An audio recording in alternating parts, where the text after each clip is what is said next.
Okay. Jasmine asks, how many questions are on the exam? I don't want to trick you with that question because they're not all the same type. And so some questions are going to take longer than others to go over. But you have a total of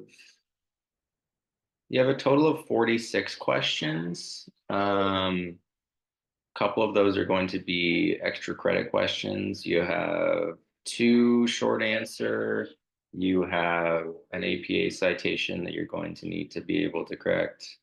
You have two short answer. You have, I guess, technically three short answer because one of them is a little bit different. So it's a listing one where you'll have to list a few things based on factors that drive your food intake. I think you have let me say, 1, 2, 3, 4, 5, 6, 7, 8, 9, 10, 11. You have 11 true false. You have 27, 27 multiple choice. And you have a matching and a fill-in or a labeling question based on the DRIs. So I just listed off a bunch of different things, but you get a little bit of everything.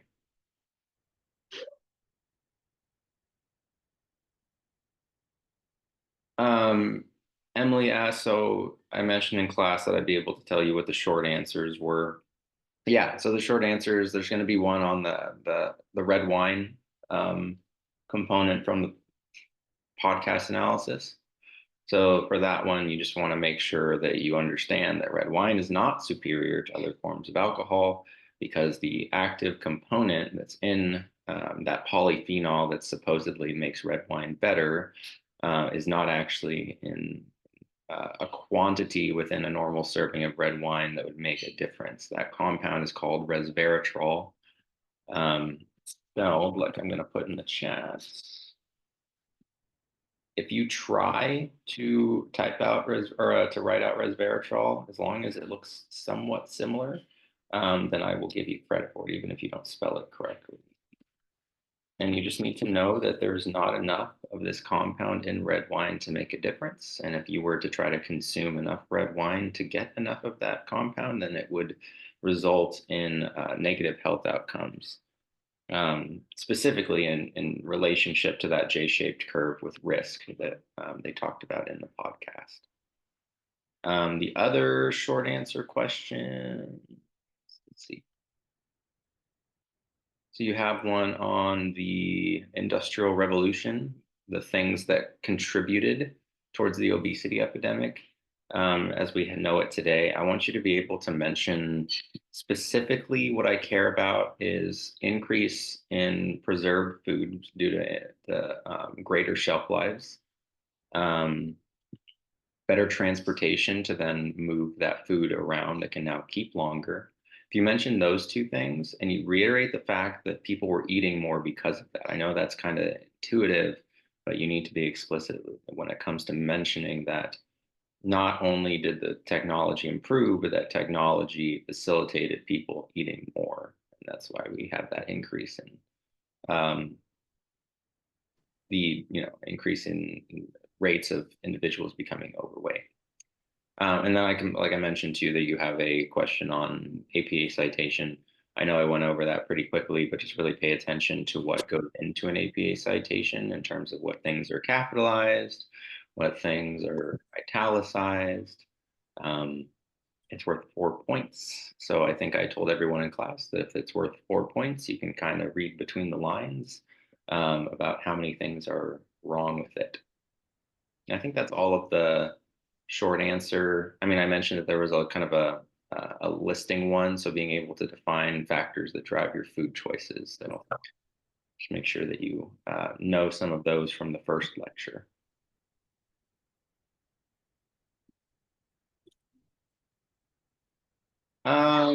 Stella asks if we need to know. Hey, Ezra.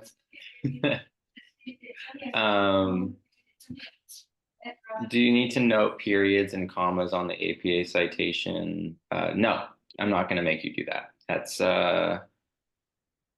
I don't want to trick you into paying attention to the wrong things. Does that matter when you're doing APA citations? Yeah, it matters, but it's not going to matter nearly as much as things like the font, author, the way the authors are listed, the dates, right? Don't say that it's missing a month or a day, because in APA you only need the year.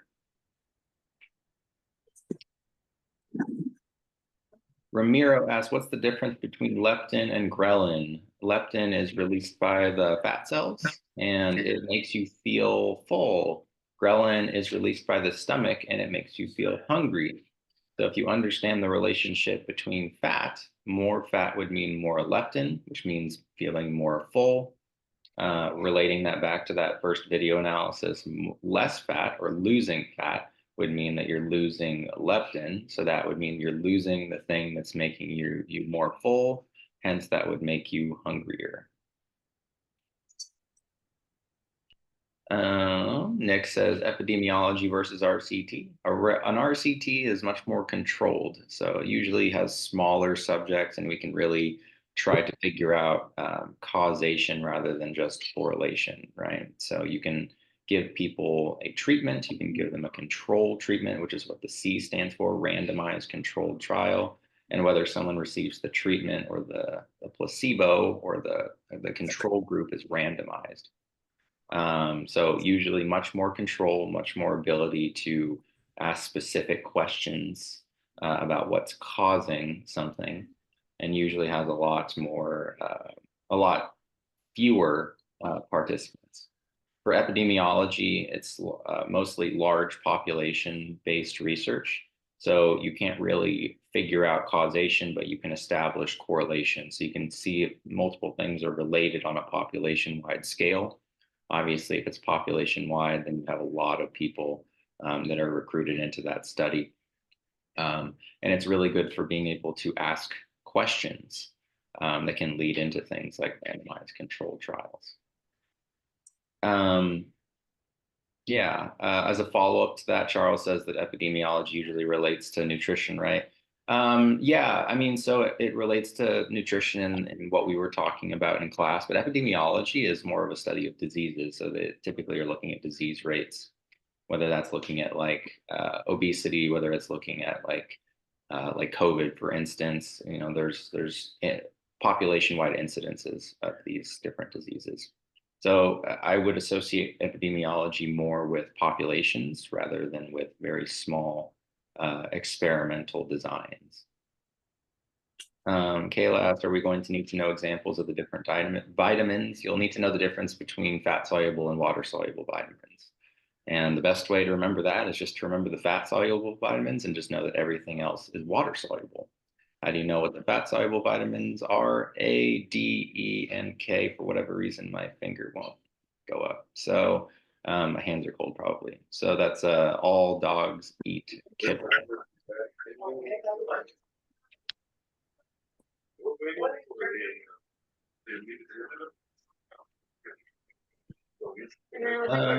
Jessica asked, in the mini quiz for the fill in the blank. It's like a system update, I think.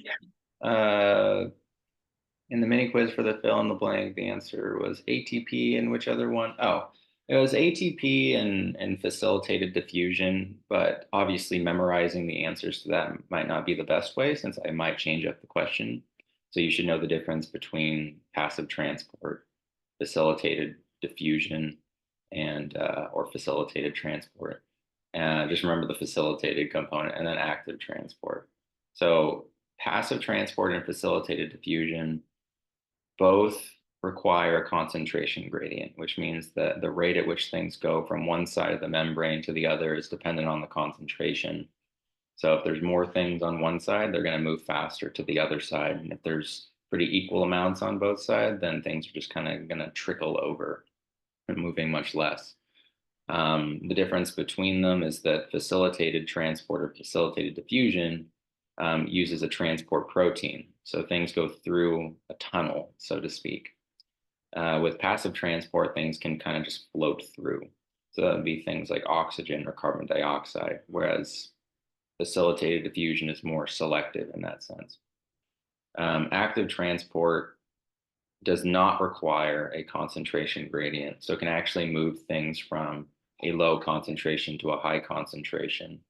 And it requires ATP in order to do that. So it can move against it. But both active transport and facilitated diffusion require a transport protein. They both require that tunnel. Did that help?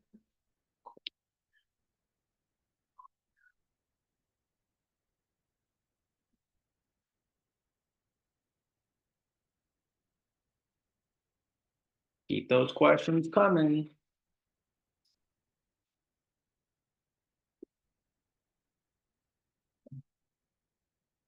I enjoy that everyone is typing their questions, and I prefer if someone asked a question so I can talk to someone. Could you go over the dietary reference intakes, like the definitions of EAR, RDA, and UL? Absolutely. Thank you for speaking to me. So the DRIs specifically are discussing nutrients and the recommended amounts of those. So those would be vitamins, minerals, etc. So the EAR, if we look at the image, if you go back to, I think it's your first slide set about halfway through, is your estimated average requirement. So that is where 50% of the population would be sufficient with that amount of a particular nutrient. And it's going to change depending on what we're talking about. So the EAR is going to be different for vitamin C, it's going to be different for vitamin D, it's going to be different for magnesium. But that EAR is where 50% of the population is going to be okay with that amount. But that really isn't sufficient for a population because you don't want 50% of your population having scurvy or some other type of deficiency.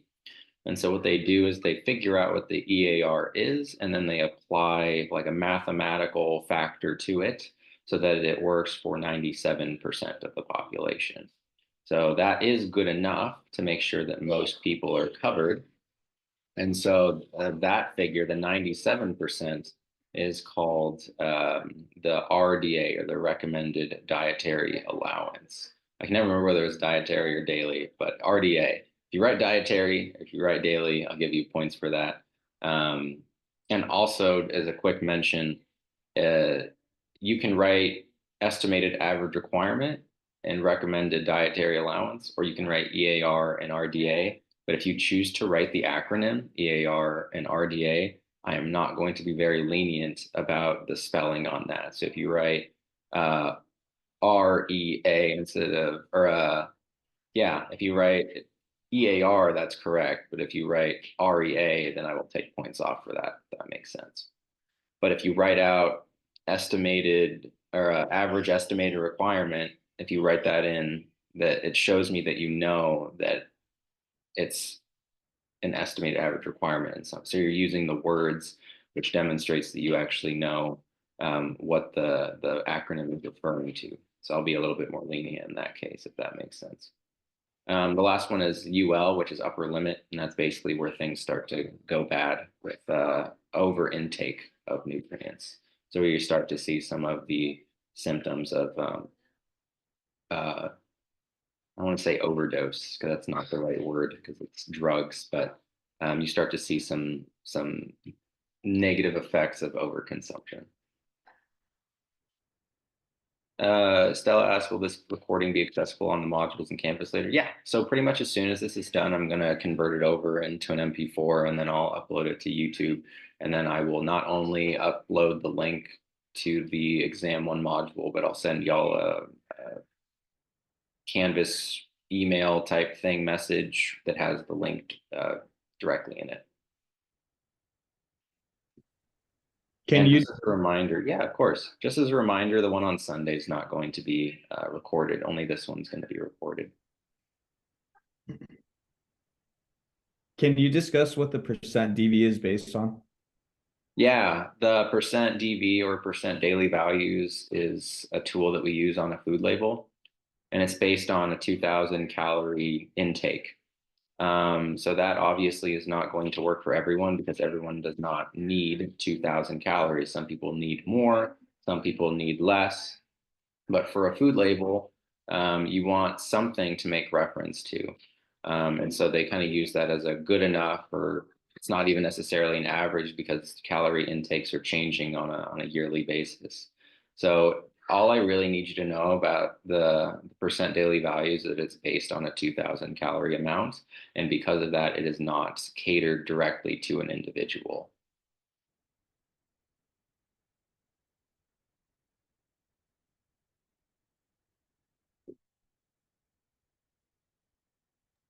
Could you go over the AMDR and how it has the like which has the highest range? Sure. So the AMDR, or acceptable macronutrient distribution range, is basically percentage ranges for carbs, fats, and proteins. It's basically the recommendations. Carbohydrates have the highest absolute, what's it called? The highest absolute percentage requirement, because most of the foods in the my plate. Sorry, there's a lot of noise going on. It's just distracting me a little bit. I assume that everyone's still going to be asleep by this point, but anyway, um, it's going to kind of necessitate a higher carbohydrate intake just because so many foods on the my plate involve carbohydrates in them. So vegetables, fruits, dairy has carbohydrates in it. Even some protein sources have carbohydrates in them, like lentils and things like that. So that's going to be the highest amount. That's our 45 to 65%. And then the other question that I might be asking is about where the largest amount of variation, or the largest, what we would statistically or mathematically call a range, which would be the highest number minus the lowest number in that range of numbers, would be protein. So that 10 to 35%, if I'm remembering correctly. And the reason that you have a high amount of variation, or a high range with protein, is due to the different reasons that protein intakes might need to be higher. So if someone is injured, like a burn, or let's say that they're exercising and need to actually ingest more protein in order to rebuild a lot of that tissue. Does that help? Yes, thank you. Yep. Marlene asks, what's the question that students have the most trouble on? That's a great question. Because every semester, what I do is I actually take the rates at which people miss questions, and then I try to reiterate in class what the answer is. So, for example, in the past, one of the ones that people have always missed is I have a true/false question about whether or not B vitamins actually can be burned for usable energy. And everyone used to think that that was true, that you can use B vitamins for energy, because they have kind of heard over time that B vitamins, which are in things like energy drinks and whatnot, give people energy. But in reality, they're kind of just like the portions of the machine that allow it to function. The machine doesn't burn its components, it burns fuel. So our fuel is carbs, fats, proteins, I guess alcohol. But the B vitamins are kind of just the things that allow us to burn that fuel, allow us to burn carbs, fats, proteins, and whatnot. Some people get certain parts of like the short answers wrong.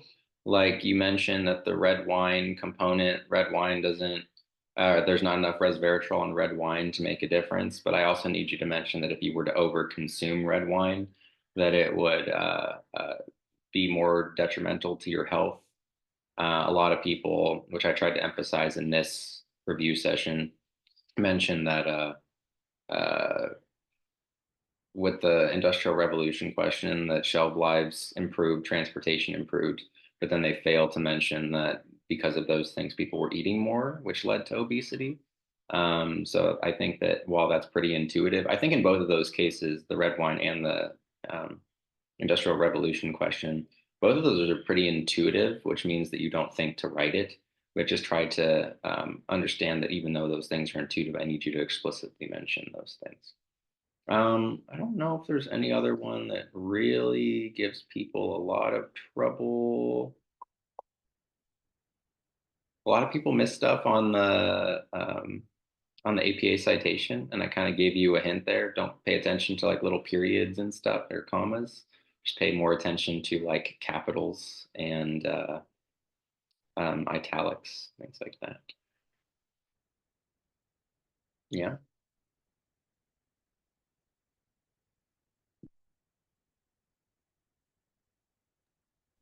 Can you go over the differences between leptin and ghrelin? Yeah.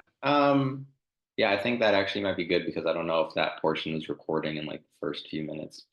So leptin is released by the fat cells and it makes people feel full. Ghrelin is released by the stomach and it makes people feel hungry. The main relationship that I want you to know is if someone gains weight, hypothetically, they gain more fat and thus they gain more leptin, which would make them more full. If they lose fat, then they're losing leptin, which means that they would lose the thing that's making them full, which you can infer would make them more hungry. That's the basic relationship that I just want you to understand.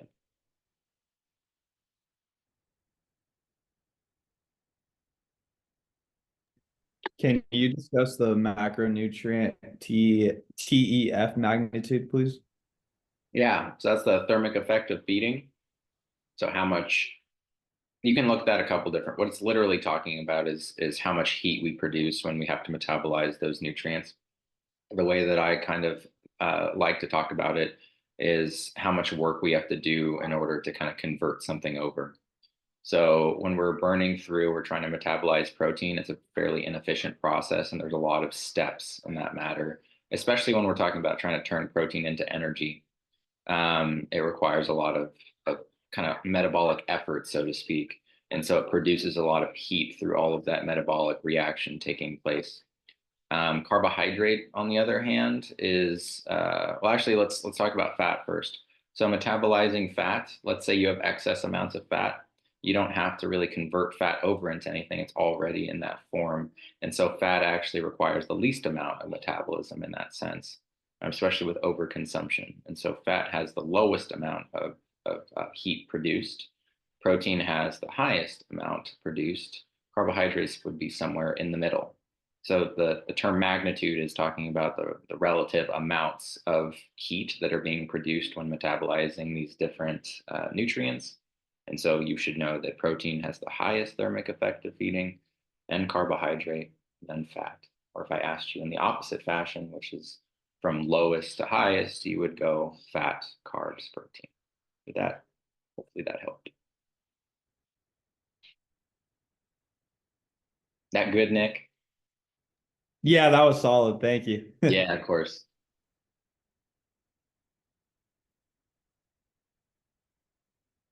Marlene asks, what specific percentages or numbers do you need to remember? Oh,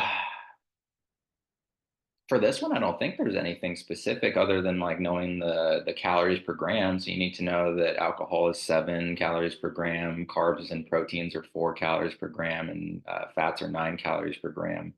I don't think you need to remember any other specific numbers. I can't off the top of my head remember anything in exam 2, but it's not until exam 3 that I asked you some specific numbers. Let me look through real quick just to make sure, but I'm pretty certain that the only number that you really need to remember are those. Yeah, that's pretty much it.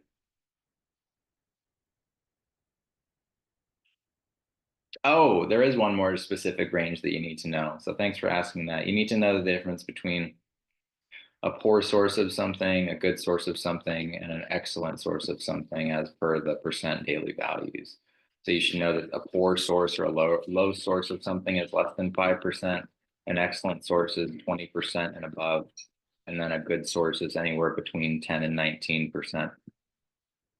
So thanks for asking that question because I wouldn't have checked.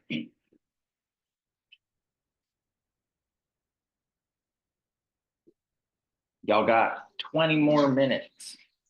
Do we need to know anything from the Krebs cycle? No, I mean, as much as I would love to force you to remember things from the Krebs cycle and the electron transport chain, there are no definitive questions from that. It might do you some benefit to look back at some of the electron transport chain electron transport chain materials, just because I have an extra credit question that might relate to something there. But in terms of what you need to know for your base exam, there's nothing from the Krebs cycle or the electron transport chain. Okay. It helps understand the context of everything, because you need to know which fuels can be metabolized aerobically and anaerobically, which is talking about whether they require oxygen or not. And the things that require oxygen necessarily involve the Krebs cycle and the electron transport chain. So just understand that carbohydrates are the only fuel that can be metabolized both aerobically and anaerobically. Even though the aerobic component is more efficient, the anaerobic component is necessary for moments of high energy production, like high intensity exercise and things like that. But proteins and fats have to be metabolized aerobically, which means that they have to be utilized with oxygen in the mitochondria through the Krebs cycle and the electron transport chain. Thank you. Yeah. Can you go over the feed forward and negative and positive feedback? Yeah. So negative feedback is the idea that a stimulus will kind of cause the body to reverse it in an attempt to maintain homeostasis. So a perfect example of that most people can understand is when body temperature rises, we're going to sweat in order to bring body temperature back down to normal. Vice versa, if body temperature decreases, you're going to do things like shiver in order to bring body temperature back up. So negative feedback is basically an opposing reaction to a stimulus. There are very few examples of positive feedback in the body that are fairly understandable. Childbirth is one of those. So it's a result of oxytocin being released by uterine contractions, and that causes more uterine contractions to happen. Basically, it keeps going until the baby is born. So positive feedback, I mean, I'm not going to ask you about that, but the feed forward component is relevant to nutrition because that is an anticipatory response. So you're anticipating a stimulus, and thus you have some kind of reaction to it. So for example, if you smell something that relates to food like bacon, your mouth will start watering in order to prepare for the potential intake of that food. So saliva functions to not only begin the breakdown process of food, but also to moisten the food. So even though you haven't consumed any of it, your body is smelling it, assuming that it's going to be consumed. And so you're anticipating it and preparing for it. Thank you. Brian asks, would we be able to go over primary GI organs and accessory organs plus their basic functions? Yeah. So for the entirety of the GI system, you should just know from beginning to end that is the long tube that is you. So esophagus, or I guess you should start with the mouth, esophagus, leading into the stomach, small intestine, large intestine. You have like the anal sphincter and all those kinds of things in there. This is the only time that I'll ask you about the segments in the small intestine from proximal to distal. So you'll need to know duodenum or duodenum, jejunum, and ileum in that case. You should know that the small intestine is where the majority of digestion occurs. The reason for that is the little microvilli that exist on the inside of the tube. The large intestine majorly functions for water and electrolyte reabsorption, so like sodium, potassium. It's also a space where the microbiome is, so where the gut bacteria are. And it's also the spot where certain vitamins are actually produced. So biotin and vitamin K are produced in the large intestine.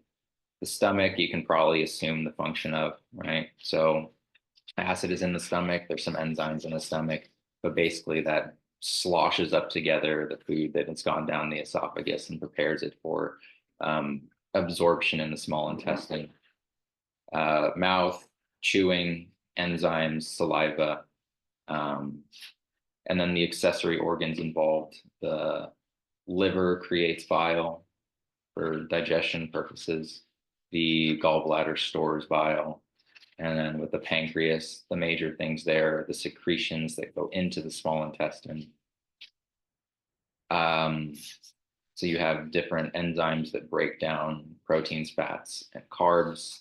It also has bicarbonate, which helps to neutralize the acid from the stomach. I think I mentioned everything.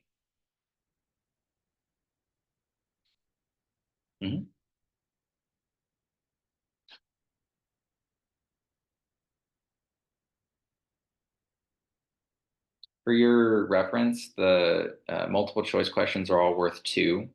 Matching, there's 8 things that you have to match, and so that's worth 1 point each. True and false questions are worth 1. Short answers are variable, but somewhere between 4 and 5 points. So really paying attention to the answers that I give for the short answers will pay dividends for you, because it's really easy to lose points on those.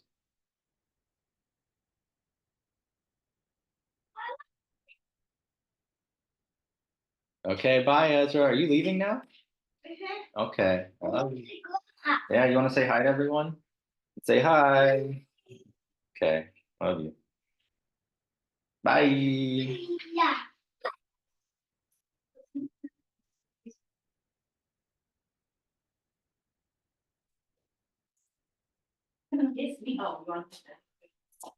Does he? Okay. Yeah, that's nice. I think he looks more like my wife, so which I'm very glad. Thank you. One of my students says that he looks like me. Look at that. Cool. No one ever says that, so that's true. Maybe you just haven't seen my wife.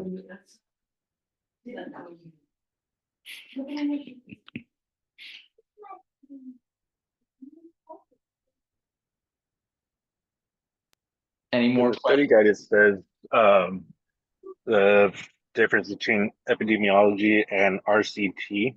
Yeah. I don't Yeah, know. so I know RCT. Yeah, I talked about that a little earlier in the session, so you can see that in the recording, but real quick, the main things I'm just going to give you like real down and dirty since you asked. RCT, a lot of control over participants. So because of that, very few participants. You can figure out what the most likely of what's causing something else. For epidemiology, it's very hard to do that because you're looking at lots of participants. You're talking about population-wide research, and a lot of that is in order to figure out relationships that don't necessarily indicate causation. It's more correlation, help you ask better questions.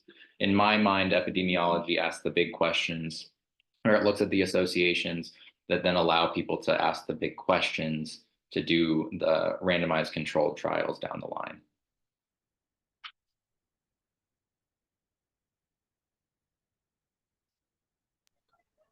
I remember you had mentioned to remember what increases and decreases your BMR. Do we have to list out every single thing that's going, what like increases the BMR and decreases?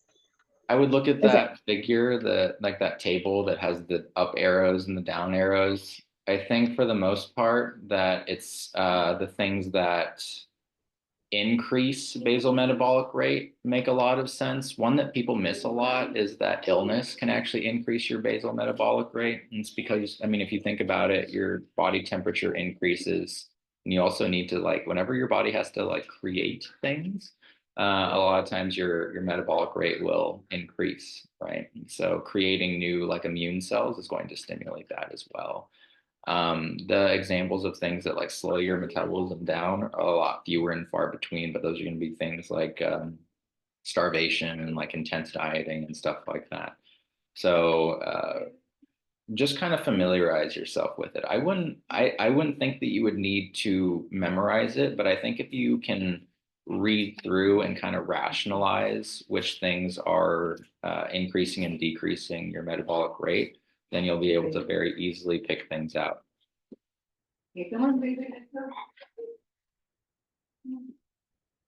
Can you go over what we need to know for organic, like science versus commercially? Sure. So organic from a nutritional science or just a scientific perspective is looking at whether or not the compound in question contains carbon. So carbohydrate, so like the equation for glucose is C6H12O6, which means that it's 6 carbons, 12 hydrogens, and 6 oxygens. There is carbon in that structure, and thus it is organic, because organic means contains carbon. Water, on the other hand, is H2O. There's no carbon in there. It's 2 hydrogens and 1 oxygen. So from a scientific definition perspective, water is not organic. And so I just need you to be able to differentiate the scientific definition of organic from the commercial version of organic, which is talking about, honestly, I think most people who even buy organic have no idea what organic means, but mostly it's a restriction on pesticides. So that's not even no pesticides, that's just a restriction on pesticides. And if you go into other products like meat and milk and other, like poultry and stuff like that, it's less about pesticides and more about treatment of the animals, antibiotics, things like that. So yeah, that's that. I was going to go into more detail and start complaining about the industry, but I'm not going to do that because you'll have 10 more minutes to ask good questions.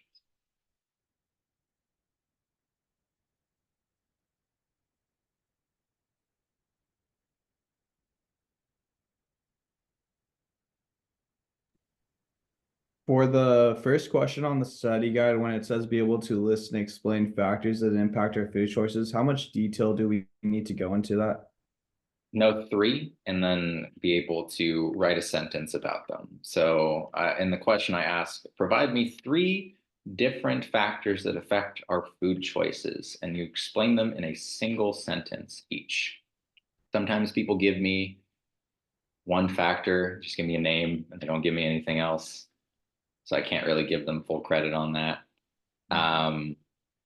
I mean, there's a ton of different factors. I mentioned in class, like someone will say taste, smell, texture. I'm like, that's all one thing. That's all like the food sensation, right? So that would be one. I would say that your senses cause you to gravitate towards different foods. And that's kind of like personal preference, right? There's other things like religion can influence food intake because certain religions prohibit certain types of foods. Culture can gravitate people towards certain types of foods, so like people from Eastern Asian countries might be more predisposed to consuming rice in their diet versus, someone from, like stereotypically like Ireland, right? There, where potatoes were a large component of their dietary carbohydrates. A lot of like Northern and Southern Indians are mostly vegetarian, and so they don't eat red meat, but they eat a lot of like yogurt-based dairy and a lot of proteins from, or a lot of potentially eggs as well. So just know a lot like that. That list in itself should kind of give you an idea of the differences, like distinct reasons that people are consuming food. Sounds good. Thank you, Dr. Maychek. Of course. Brian asks, can we go over GERD, pathophysiology, and IBS? Yeah, so IBS is those are the 2 diseases related to that are ulcerative colitis and Crohn's disease. And basically what happens is you have inflammation based on the consumption of particular foods, which are usually carbohydrates. I'm not going to ask you about IBS. I will ask you about GERD though, so you should know what it stands for. Gastroesophageal reflux disease, which is the same thing as heartburn, but you should know what it stands for.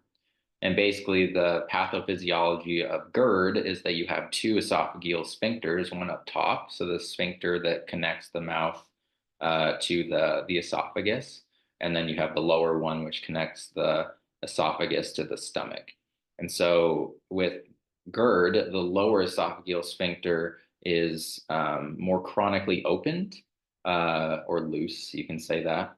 And that can be due to different things like stress, excess fat intake, excess acidity, so things like caffeine and alcohol, even like citrus, all those things are acidic, can loosen up that esophageal sphincter and keep it open. And the overproduction of acids from those different foods or the stress are going to kind of like splash upwards, basically. And so that can increase the risk of someone having heartburn or GERD.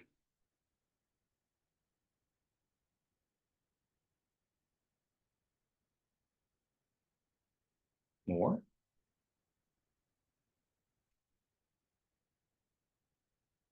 I've got 5 minutes, give or take.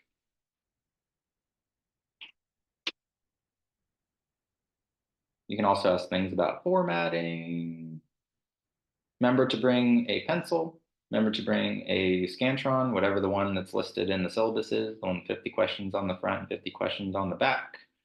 You're going to be bubbling in on the Scantron whenever it is a multiple choice or a true false. Everything else will be on the exam, which means that you will be kind of skipping certain questions on the Scantron itself if they're, like, for example, if number 4 is a labeling question, you would skip that on your Scantron and you would answer it on the paper exam itself. And then if the next one was multiple choice, number 5 would be answered on the Scantron. Yes, I was asked to repeat the pathophysiology of GERD, and basically that is due to stress or acid or excess fat.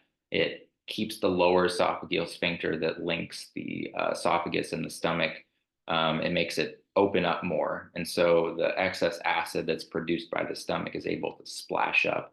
And that's what's causing that discomfort related to the heartburn. Have we gone over the BMI benefits versus flaws? I don't think so. So BMI is a very simple figure that you can calculate. It relates to someone's height and someone's weight. Literally just a quick little division. And so the benefits of BMI are that it only requires those 2 things. You can very easily obtain that information from, like public records. You can obtain it from contacting, doctors, different offices, different hospitals, medical providers, and getting that kind of information. So that's the benefit. And the benefit also is because the information is easy to obtain. You can obtain it from a lot of different people in a very short period of time. But because it's a relatively simple figure, that also means that you lose a lot of the precision. So weight doesn't account for muscle mass versus fat mass. It doesn't account for someone's ethnicity. It doesn't account for someone's biological sex. It doesn't account for all of those different factors that differentiate people in, like, age, for instance, right? Because we know that with all of those different factors, body composition is going to change in a non-negligible way. But we kind of look at BMI as like a good enough figure because most of the differences that we are going to see in terms of body composition or in terms of weight specifically are not going to be due to muscle mass. They're going to be more likely due to changes in fat mass. And so kind of works out for the most part. Thank you. Of course. Can you explain, or if it's even on the exam, how hunger and satiety hormones impact physiological and hedonic hunger? Yeah. You can need to know that at all. Sure. So I don't think I asked about like the relationship between those things, but like leptin and ghrelin are very much so physiological hunger indicators. So like leptin, which makes you feel full, will prevent you from being physiologically hungry. Ghrelin will make you physiologically hungry, right? So what that really means is that the body is noticing that either the stomach hasn't reached like a certain stretch capacity to recognize that food's in there, or that maybe like your blood sugar is low, or energy levels overall are kind of low. And so, something like ghrelin would be released during periods of time like that. The thought process is that if someone has more fat they have a greater energy reserve, and so that should prevent them from consuming more food. So those are physiological things related to hunger, right? So it's literally trying to maintain physiologic homeostasis, trying to maintain body's energy normalcy, so to speak. Hedonic hunger is related to just eating for like the pleasure of it. That's what hedonism means, is doing things because they're fun, they're enjoyable. So people don't go to the movie theaters because they're hungry when they're eating popcorn necessarily. Sometimes people eat in social situations when they're bored, because eating is fun. A lot of the time, it gives off reward signals, right? Appetite is somewhere kind of in the middle. So we have a pretty good appetite for things that are physiologically beneficial for us. We have a good appetite for things like sugary stuff and salty stuff, fatty stuff. Those things all taste really good, and so we kind of crave those things, and I relate that to appetite. So that's from like a physiological perspective. It has some of that hedonistic component in there as well. But appetite is kind of just like your predisposition to want to consume food. So something like illness or medications can decrease appetite. So even if you're like I mean, a lot of you have probably felt the scenario where you were sick and your stomach was grumbling, but you didn't want to eat any food. So you're physiologically hungry, but your appetite was low. So certain things like illness or medications can blunt that perception of appetite, which then causes people to not be very hungry. So hopefully that connect everything there together. But the last question that I'll answer here, Ramiro asked, what is the #1 killer that many people die from in the US? Heart disease. Most people die from some type of cardiovascular disease. You should know that the main thing I'm trying to get at there is that a lot of the things that are killing people, several things on the list are heavily tied into lifestyle factors such as dietary intake of different nutrients, portions, things like that. And then, as this is a kinesiology class, obviously exercise plays a component in that as well. So a lot of the different things that are killing us today are not the same things that were killing us, like a century ago. We're not dying from the bubonic plague. We're not experiencing measles and dying from that. It's mostly lifestyle factors that are, in general, we're living longer, but that quality of life is going down because of sedentary behavior, improper intake of nutrients, things like that. I'll do one more if anyone has any dying last question here. What about alcohol metabolism? Like, do we have to know about the ADH or ALDH?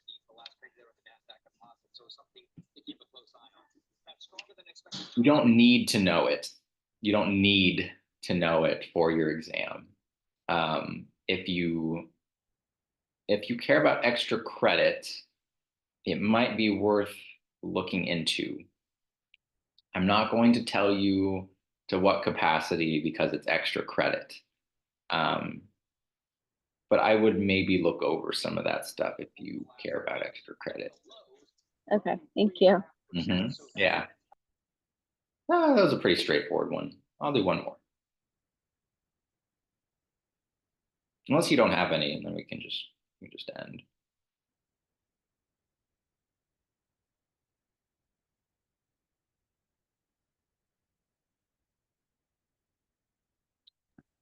Going once.